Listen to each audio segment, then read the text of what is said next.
और इसीलिए अब यूपी के अंदर आज तो हमारे यहाँ एक्सप्रेस वे, यूपी देश के अंदर 55% एक्सप्रेस वे का प्रदेश है यूपी। देश का सबसे बड़ा रेल नेटवर्क यूपी के पास, देश का सबसे बड़ा एयर कनेक्टिविटी के लिए एयरपोर्ट्स यूपी के पास, देश की पहली रैपिड रेल यूपी के पास, देश की पहली इनलैंड वाटरवे यूपी के पास, और देश का पहला रोपवे जो सिटी को जोड़ रहा है वह यूपी के पास है।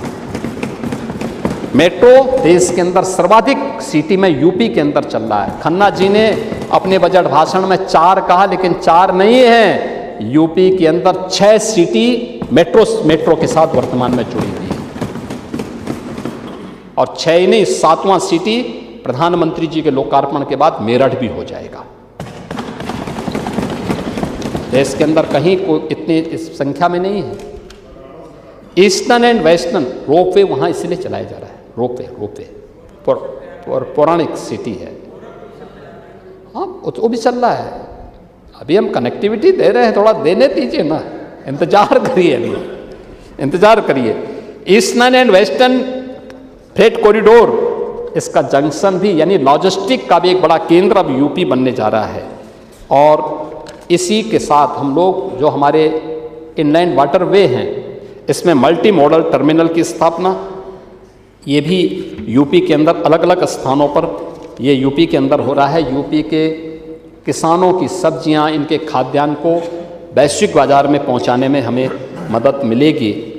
और अब हमारा जेवर का एयरपोर्ट भी तैयार हो गया है, उत्तर प्रदेश का 5वां इंटरनेशनल एयरपोर्ट है।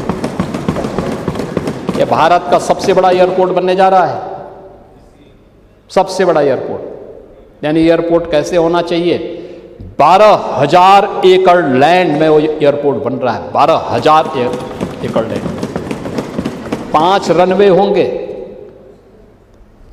यह कार्य यूपी के अंदर आज चल रहा है। 16 एयरपोर्ट हमारे संचालित हैं, 5 पे हम काम कर रहे हैं। और जेवर इंटरनेशनल एयरपोर्ट अब इसमें MRO, एक्सप्रेसवे के किनारे एविएशन आधारित इंडस्ट्रियल क्लस्टर, ये सभी चीज़ें, डिफेंस मैन्युफैक्चरिंग का कार्य, ये सभी चीज़ें आज यूपी तेजी के साथ आगे बढ़ रहा है।